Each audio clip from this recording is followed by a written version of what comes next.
Alors, je ne sais pas si c'est une invitation que j'ai acceptée, mais qui pose beaucoup de problèmes. Parce que vous m'invitez à parler d'un sujet pour lequel les mots manquent. Les mots, l'imagination manquent. Nous n'avons pas de mots, nous n'avons pas d'images suffisantes pour décrire cette horreur. Alors, tout à l'heure, on a parlé, ils ont dépassé les limites. Mais quelles limites? Il n'y a pas de limite, justement. Je vous disais, il y a trois choses dont on ne peut pas parler. Je suis en train d'écrire un article pour une revue tunisienne.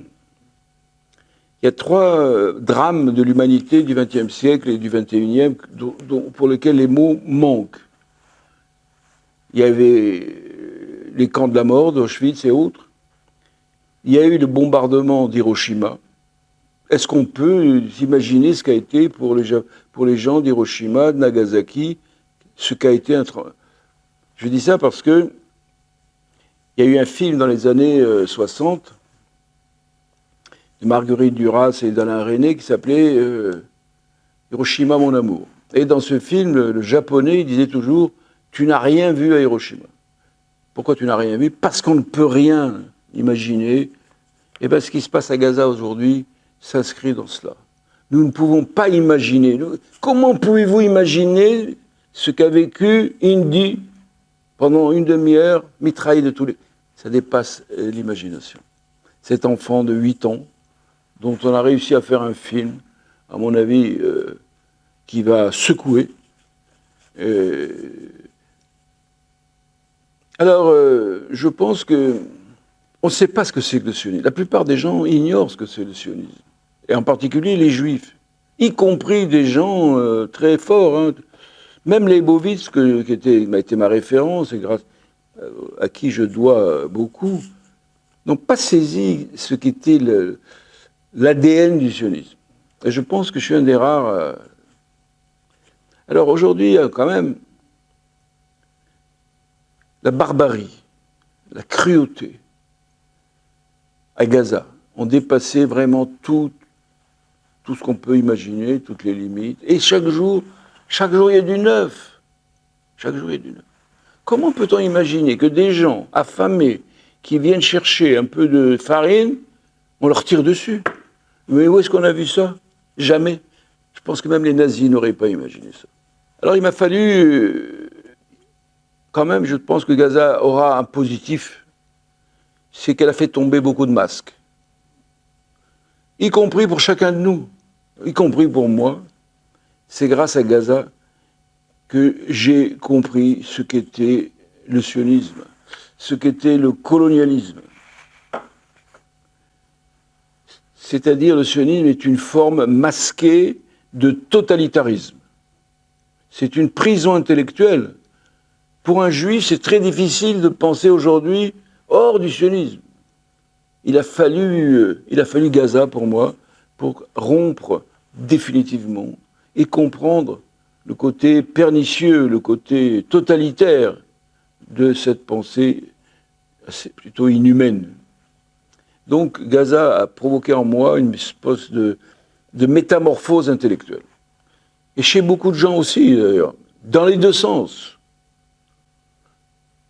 Il y a des gens qui étaient des amis, plus ou moins, des connaissances. Pas juifs seulement, hein. Même j'avais un ami qui était un non-juif, qui était mon collègue dans une institution, on travaillait ensemble. Il a changé complètement, il a rompu avec moi, alors qu'il y a toute une catégorie de gens qu'on appelle les philosémites, qui sont pires que les juifs les plus sionistes. Et d'ailleurs, le sionisme, on va le voir tout à l'heure, c'est autant une invention chrétienne, protestante, qu'une invention juive. Alors, devant ce traumatisme que j'ai vécu personnellement dès le mois d'octobre, on n'est pas très nombreux, donc je peux vous parler franchement, c'est quoi Gaza? C'était une prison, c'était un camp de concentration. C'est ce qu'a dit ce monsieur que j'aime beaucoup, qui s'appelle Finkelstein, qui a dit c'était quoi Gaza? C'est un camp de concentration. Moi, j'ai voyagé beaucoup en Israël où j'ai toute ma famille. Je connaissais un type assez formidable qui était le médecin qui dirigeait un des plus grands hôpitaux. Il m'a dit Gaza, c'est une prison à ciel ouvert. Personne n'a le droit d'entrer, personne n'a le droit de sortir sans l'autorisation. Même les pêcheurs, pour aller pêcher à quelques encablures de la côte, ne pouvaient pas. Où est-ce qu'on a vu ça? Donc, il faut que je me présente, moi, je suis psychanalyste. Je suis arrivé à la psychanalyse après pas mal de détours, puisqu'au départ, j'étais un ingénieur agronome, et je me suis occupé des cultures vivrières, en particulier au Sénégal, dans le sud Sénégal, en Casamance, où je me suis occupé de la culture du riz. Mais je suis aussi, après, à l'âge de 30 ans, j'ai rencontré un monsieur assez extraordinaire. J'ai eu beaucoup de chance dans ma vie. J'ai dit à mon fils récemment, au moins ton père, je peux te dire une chose, c'est qu'il n'est pas aigri. Je ne suis pas aigri. J'ai eu une chance extraordinaire d'avoir rencontré des gens exceptionnels, comme Lacan, comme Leibovitz, comme quelques autres. Et à 30 ans, je me suis lancé dans les études de médecine, que j'ai terminé à 41 ans. Et c'est là que le djouk sioniste m'a touché, que je suis allé vivre pendant 3 ou 4 ans à Jérusalem. Je n'ai pas été saisi par la... J'ai été surtout frappé par le mauvais traitement qui m'était infligé à moi. Et je le disais, si moi, qui ai tout sacrifié pour me traiter comme ça, j'ai écrit un petit livre d'ailleurs qui est devenu un film, qui s'appelle « Comment faire son alia en 20 leçons ». En tout cas, mon séjour en Israël m'a guéri du sionisme. Ça, c'est un bon traitement pour les gens, hein. Parce que tous les petits crétins, là, soi-disant intellectuels, les Antoven, les BHL et tout, là, sont sionistes. Mais qu'ils aillent vivre là-bas. Bon, évidemment, BHL milliardaire, ça va, il n'y aura pas beaucoup de problèmes. Si vous n'êtes pas milliardaire. Moi, j'ai vécu ça avec beaucoup de cohérence. Et j'en suis revenu. Mais quand même, ce séjour m'a permis 2 choses. M'a permis d'abord d'apprendre cette langue que j'aime, qui s'appelle l'hébreu, et de rencontrer ce personnage assez exceptionnel qui s'appelle Leibovitz. Alors Leibovitz c'était un juif orthodoxe, très orthodoxe.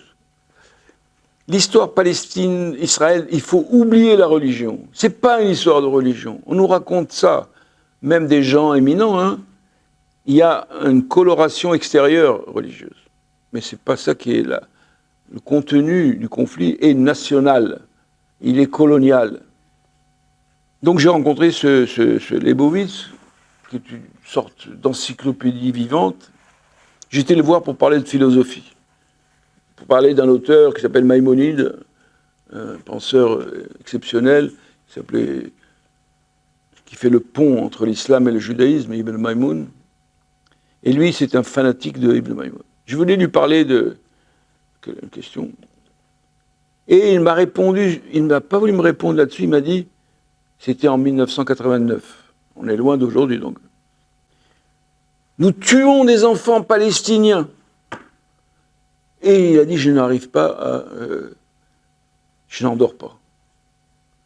Ça m'a secoué, ce grand sage, cette espèce de prophète, dont le seul souci était de s'apercevoir comment on maltraite d'autres êtres humains, à savoir les Palestiniens. Et il avait dit cette chose incroyable en 67, vous savez, 67, la guerre des 6 jours. 6 jours. En 6 jours, ils ont conquis le Sinaï, le Golan, la Cisjordanie, un bout de la... Bref, en 2 ans, ils n'ont pas réussi à maîtriser le Hamas. De qui on se moque, là? En tout cas, Leibovitz, le 7e jour de la guerre des 6 jours, donc 6 jours la guerre, 7 jours, il fait un article. Et il dit, cette victoire militaire est la plus grande catastrophe de l'histoire juive. Ça va nous entraîner à devenir un peuple de tortionnaires. D'ailleurs, aujourd'hui, à Jérusalem, en Israël, il y a une petite minorité d'opposants. Elle n'est pas très nombreuse, mais elle existe quand même. Ils ont des t-shirts avec le portrait de Leibowitz sur eux, qui dit, il y a marqué « Je vous l'avais dit ». Amarti lachem, je vous l'avais dit. Alors, devant ce traumatisme, cette situation extrêmement douloureuse, en tant qu'écrivain, parce que je suis un écrivain depuis mon plus jeune âge, pour me défendre, pour surmonter cette crise affective et intellectuelle, morale, tout ce que vous voulez, c'est quand même le judaïsme qui s'effondre là. Parce que ces sionistes, ces crapules sionistes ont certes massacré et continuent tous les jours de tuer des Palestiniens, mais aussi des Syriens, mais aussi des Libanais, mais aussi des Iraniens. Et demain, ça va être les Égyptiens. Mais ce qu'on ne sait pas, après tout, les gens n'ont pas besoin de... Le sionisme a détruit le judaïsme. C'est ça la chose qu'il est difficile de comprendre. Et donc j'ai pu cerner quelque chose de génétique dans ce sionisme. Vous savez qu'aujourd'hui, le sionisme s'attaque aux juifs. Ça vous frappe. Pas plus tard qu'hier, dans Libération, il y avait un article d'une femme assez remarquable intellectuellement qui s'appelle Judith Butler, qui est une des plus grandes philosophes. Elle est attaquée comme antisémite. Ah! Moi, je suis un antisémite. Aujourd'hui, beaucoup de juifs sont persécutés comme antisémites.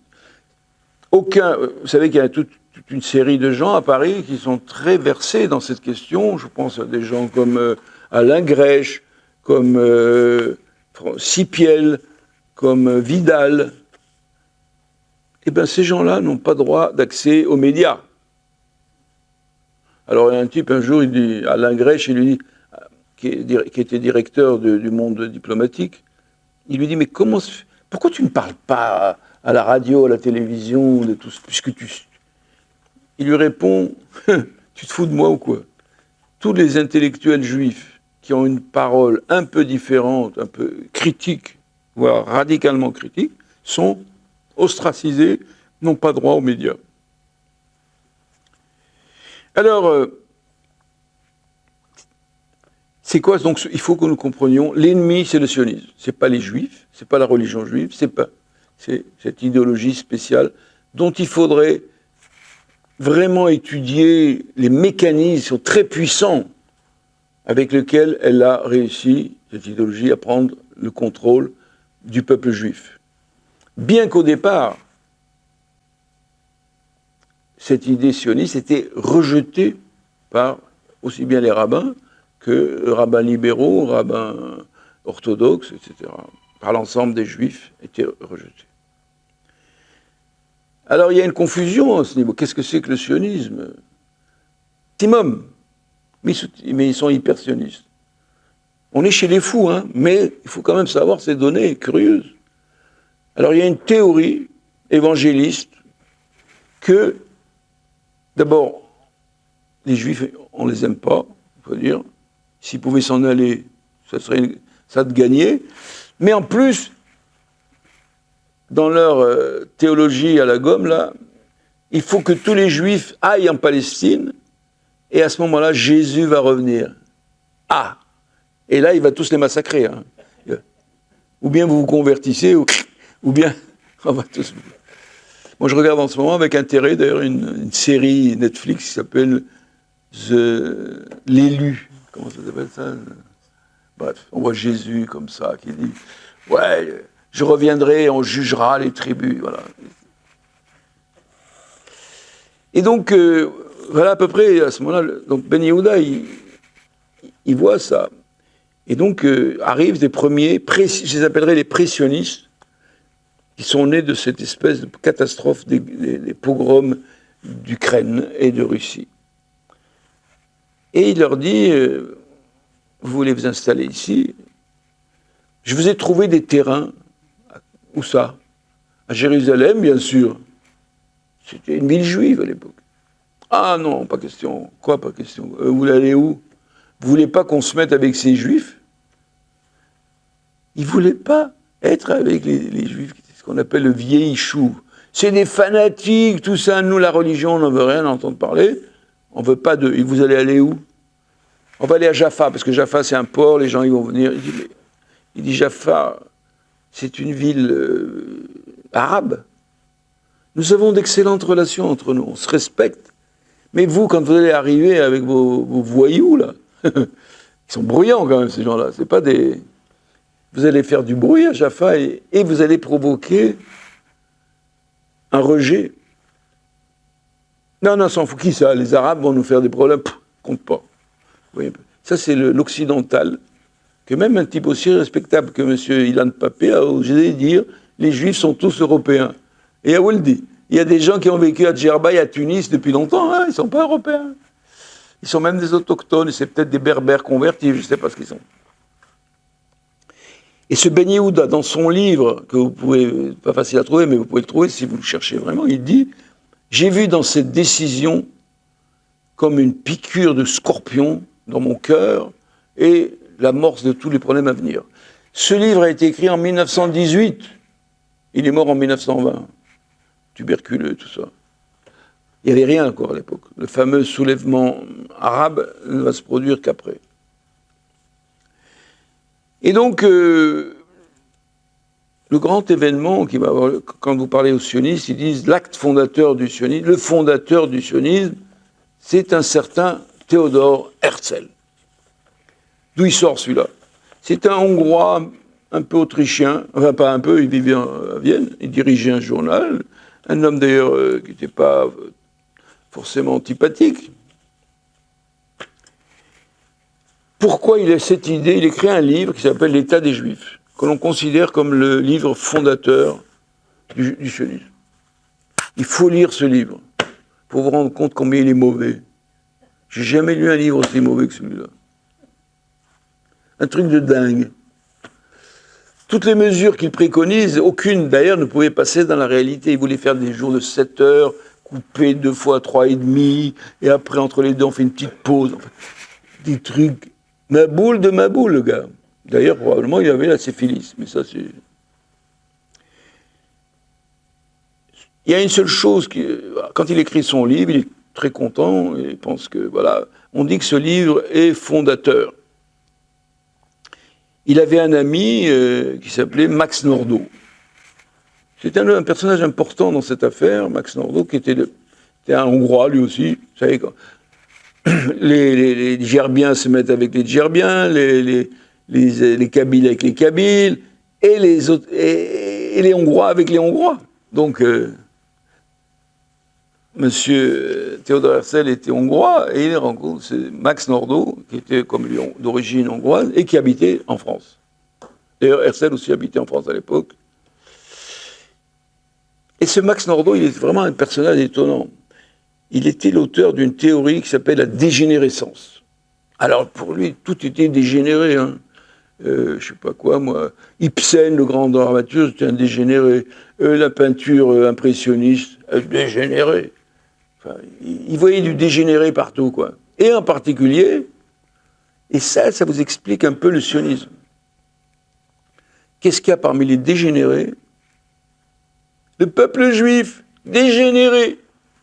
Quand vous lisez ça, parce qu'à cette époque-là, quand même, les Juifs allaient donner à l'humanité des gens comme Einstein, Freud, Stefan Zweig, des petits mecs dégénérés. Et donc, le projet sioniste a été de volonté de régénérer les Juifs dégénérés. Ya Rabbi. Mais c'est un antisémite, ce mec. Et d'ailleurs, l'expérience sioniste consiste à régénérer les gens par l'armée. Aujourd'hui, avant, quand j'étais jeune, le compliment qu'on pouvait faire à un juif de base, c'est « Qu'est-ce que tu es hacham ?» Hacham, c'est savant. Qu'est-ce que tu en connais des choses. Aujourd'hui, en Israël, dire à quelqu'un qu'il est hacham, il s'en fout complètement. Hein. Il faut lui dire « Qu'est-ce que tu es lohem ?» Qu'est-ce que tu es un combattant. Le grand truc en Israël, c'est d'être... Alors le must, c'est d'être pilote. Ah, pilote. Les filles, elles craquent devant les pilotes. Hein. Autrefois, dans ma jeunesse, les filles, elles craquaient devant les gens très instruits, savants.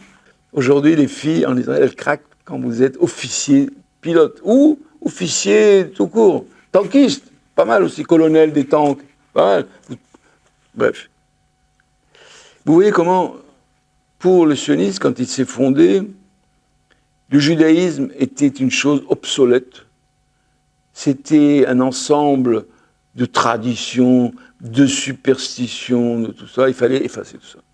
Il fallait en finir pour créer l'homme nouveau. Ça, il faut toujours se méfier des gens qui veulent créer des hommes nouveaux. Hein. Il y a l'autre, les communistes ont voulu faire ça. Chaque fois qu'il y a des gens qui veulent faire de l'homme nouveau, Tichelin, on est comme on est, hein, c'est bien. Et puis on va progresser.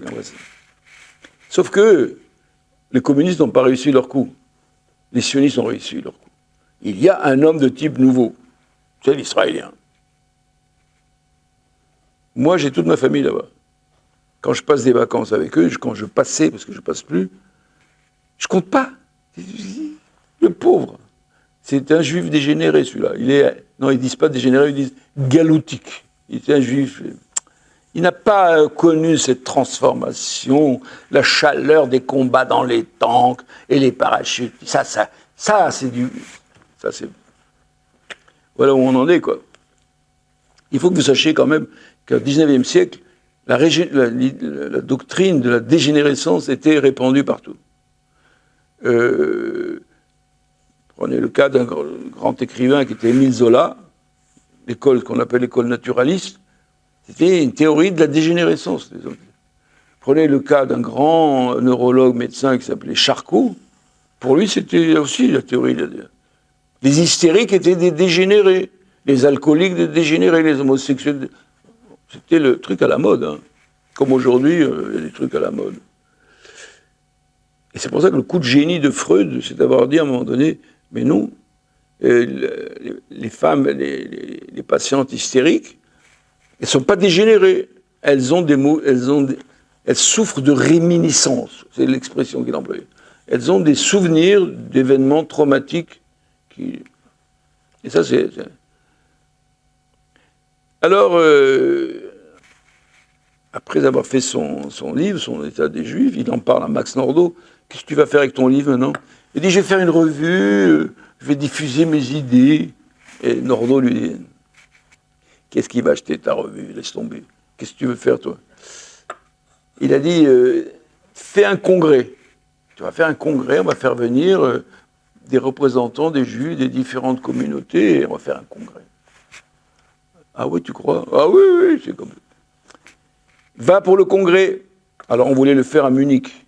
Mais les rabbins de Munich disent quoi? C'est quoi ce truc? Ils n'en voulaient pas. Donc il a fallu qu'il se déplace à Bâle. Le congrès fondateur du sionisme, c'est le congrès de Bâle, 1897. Et c'est là que, bon, ceux qui sont venus, ils n'étaient pas du tout chauds pour cette création. Hein. Il y avait des gens qui voulaient qu'il y ait un foyer, parce que pour héberger ces massacres de l'Ukraine. D'ailleurs, il y a quelqu'un que vous connaissez sans doute, qui s'appelait Yasser Arafat. Vous connaissez Yasser Arafat? Il a fait un discours dont on n'a pas mesuré la qualité, à New York. Il a dit, OK, il y avait des massacres, il y avait des persécutions.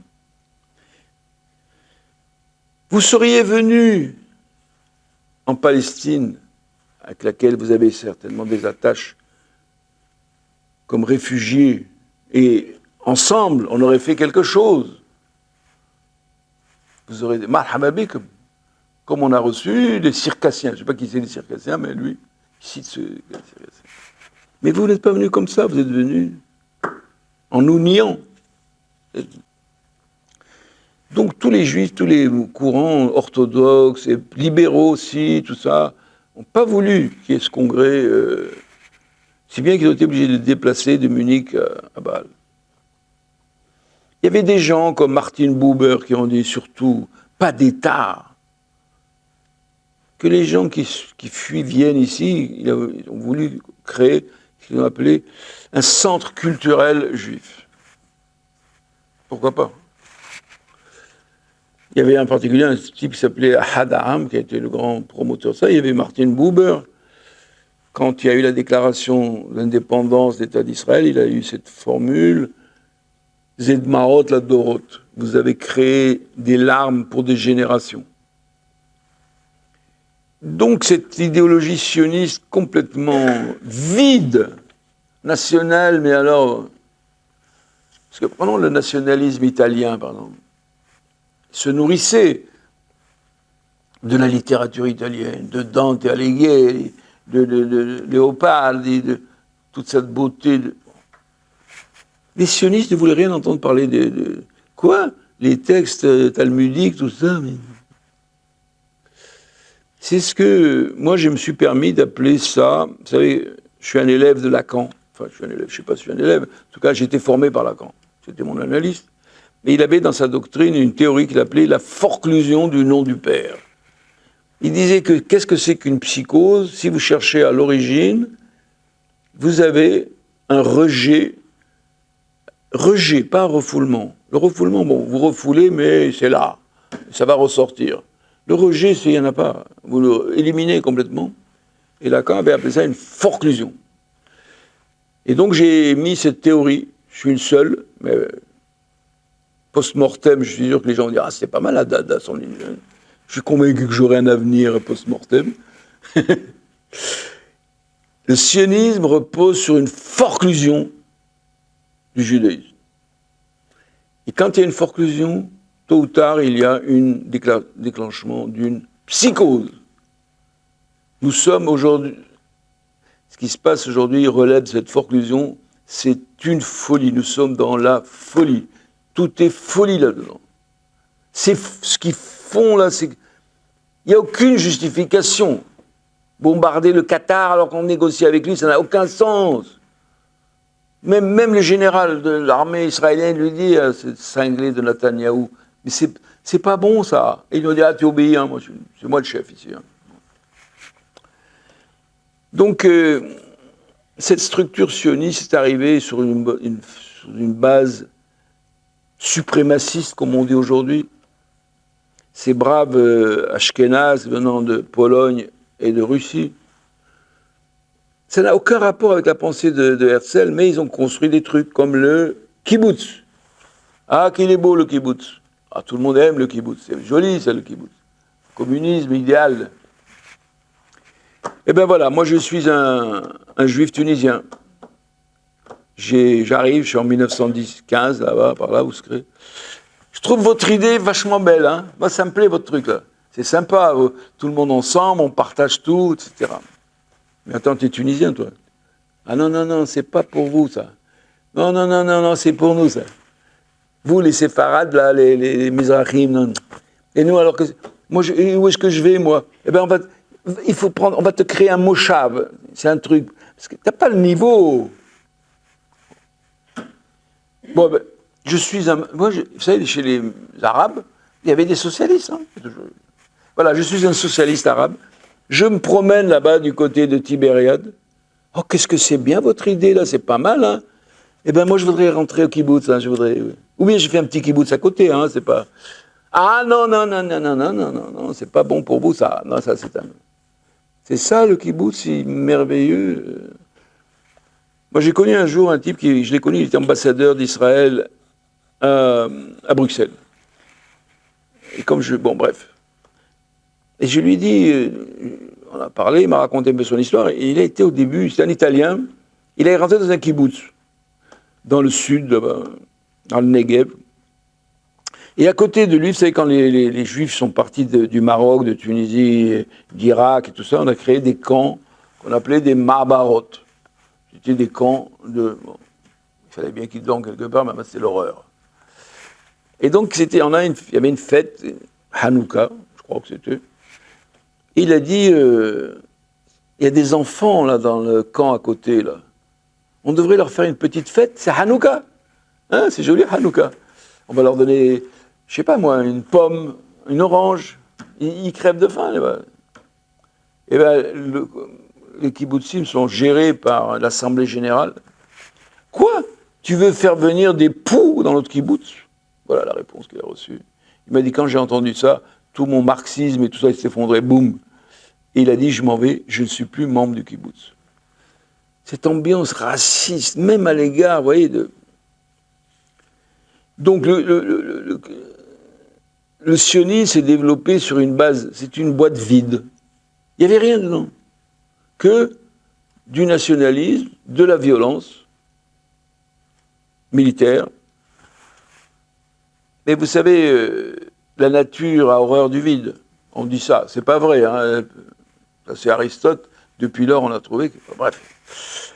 Mais quand même, au niveau intellectuel, la nature a horreur du vide. Cette boîte vide que Herzl et ses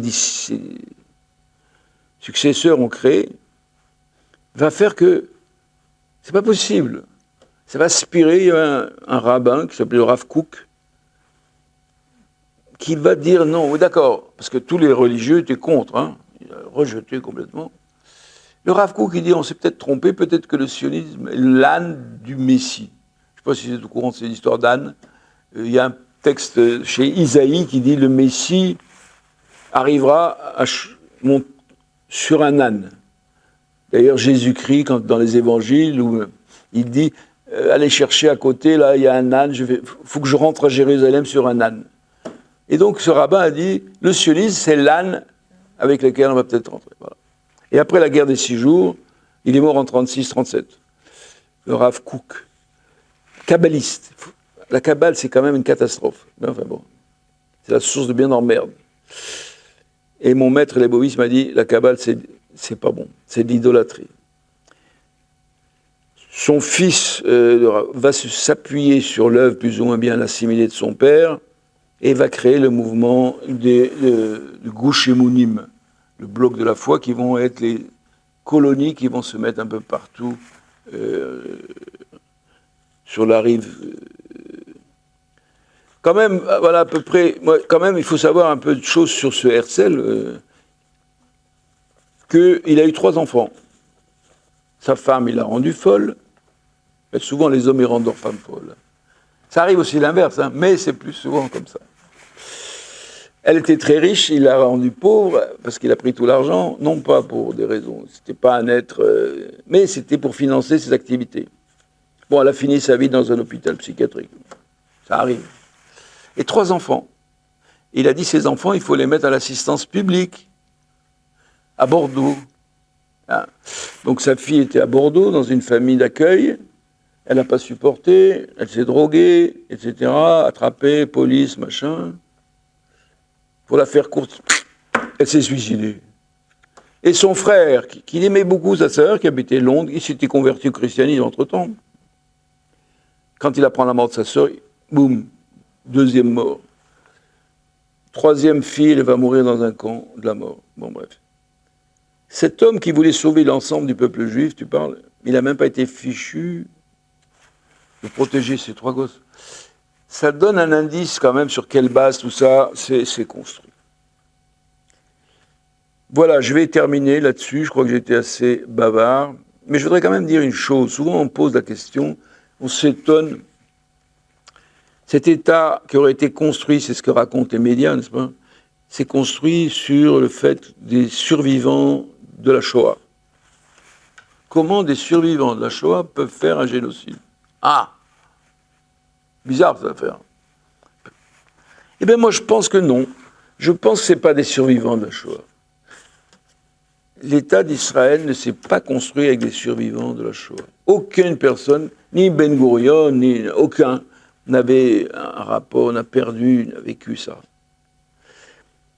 Les survivants de la Shoah, moi j'ai cherché sur l'intelligence artificielle, on peut faire beaucoup de choses. Combien de survivants sont arrivés en Palestine? C'était une minorité, 300 000 à peu près. Bon. Ils étaient méprisés. On les appelait saboun. On faisait du savon avec vous. C'est un truc d'un antisémitisme galopant, hein, ce truc.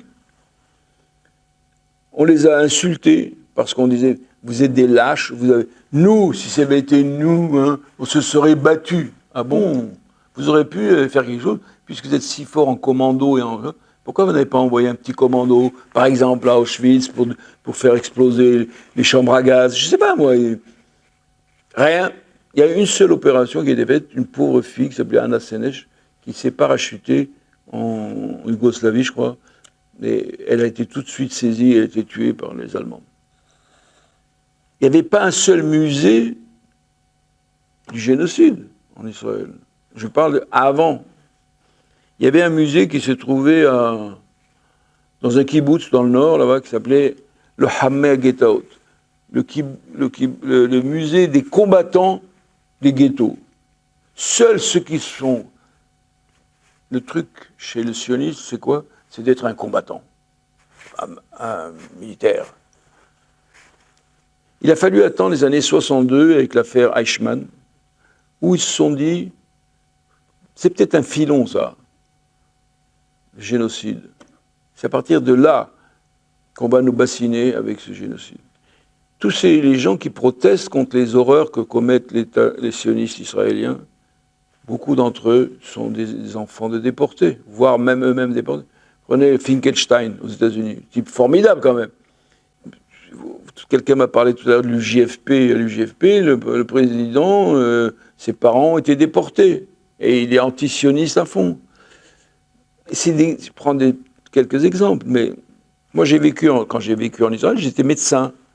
Et j'ai vu mourir des survivants qui ont fini leur vie à l'hôpital psychiatrique. Israël a reçu des sommes faramineuses de l'Allemagne, les fameuses réparations. Mais les pauvres survivants, ils avaient une pension très faible. Et même, il n'y a pas plus longtemps qu'il y a quelques temps, peut-être 2 ans, il y a eu au Parlement israélien, à la Knesset, quelqu'un qui a dit « C'est quand même scandaleux qu'on laisse mourir les survivants, les derniers survivants, dans l'état de misère où ils sont. » Donc l'histoire qu'Israël, c'est là où a été créé par les survivants, c'est pas vrai, c'est une blague. Enfin, c'est une blague. À revoir, en tout cas. Bon, je vois qu'il y en a qui se sont endormis. Ça a été efficace quand même comme discours. Parce que des fois, moi, je perds le sommeil, je ne sais pas comment dormir.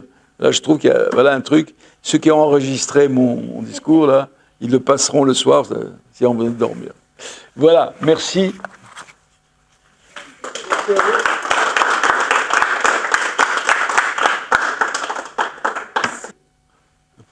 Vous pouvez me répéter là? Quel est l'avenir? L'avenir, ouais, où nous mène ce sionisme? Quelle est la finalité? Bon, on en parlait tout à l'heure avec ce que disait Lapide. Vous savez, un des grands sionistes qui s'appelle Abraham Burg. Abraham Burg a été le président du Parlement israélien.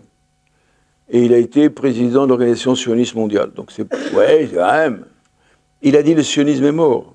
Aujourd'hui, le sionisme est mort. Alors, c'est pas ça. Le problème n'est pas de savoir comment tout ça va finir. Bien évidemment, on ne le sait pas. On sait que la catastrophe continue tous les jours, on apprend 100 morts. C'est quand même 100 morts, c'est comme si c'était rien. C'est dingue, on en est là, quoi.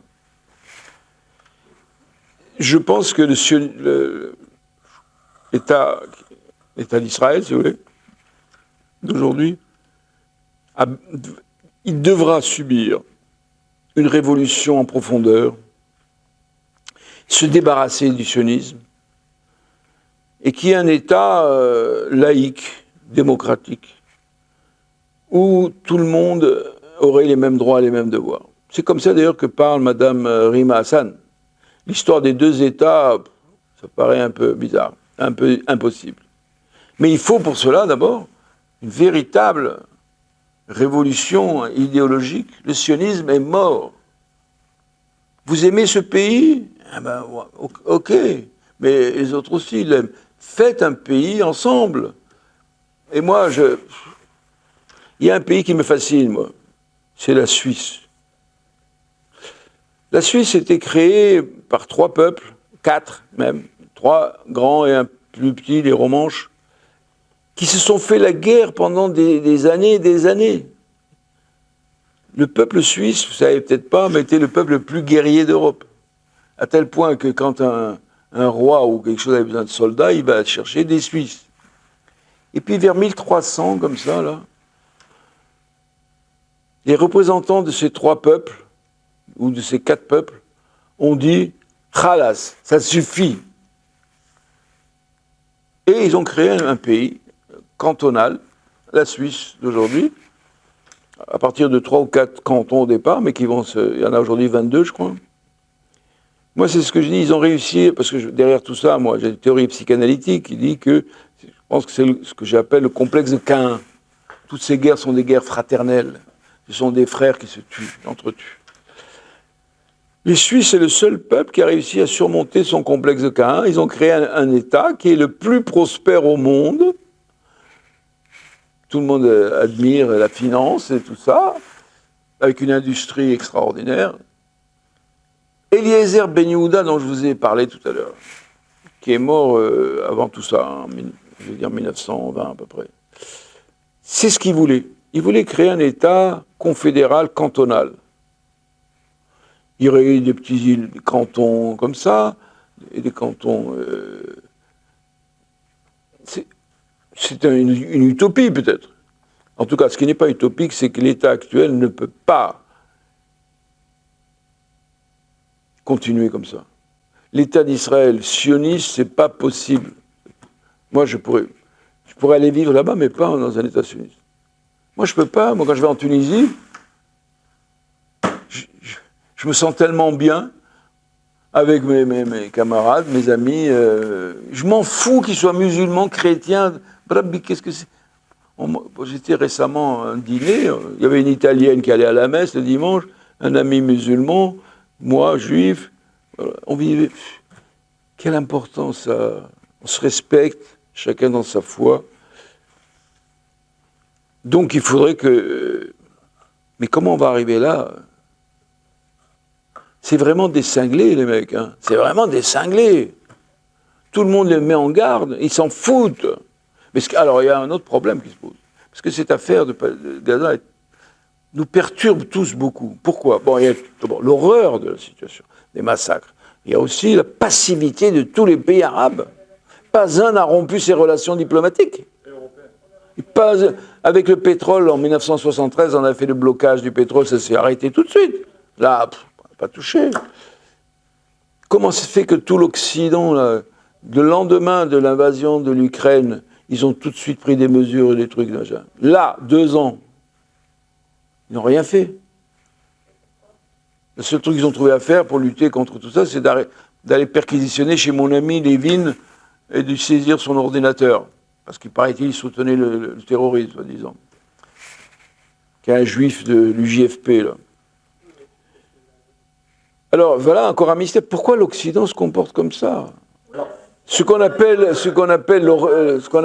le Sud, le Grand Sud, là, il y a une haine occidentale de ça.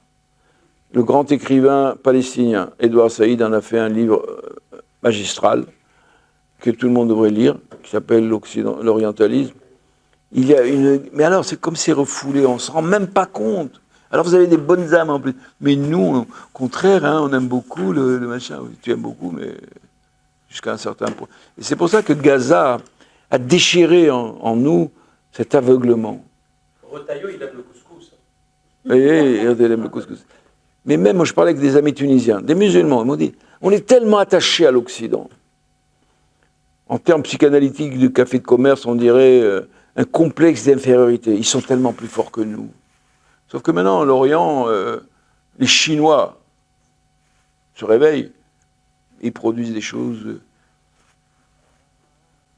Vous savez, il y avait une grande femme, Antigone, elle disait « Je ne suis pas né pour la haine ».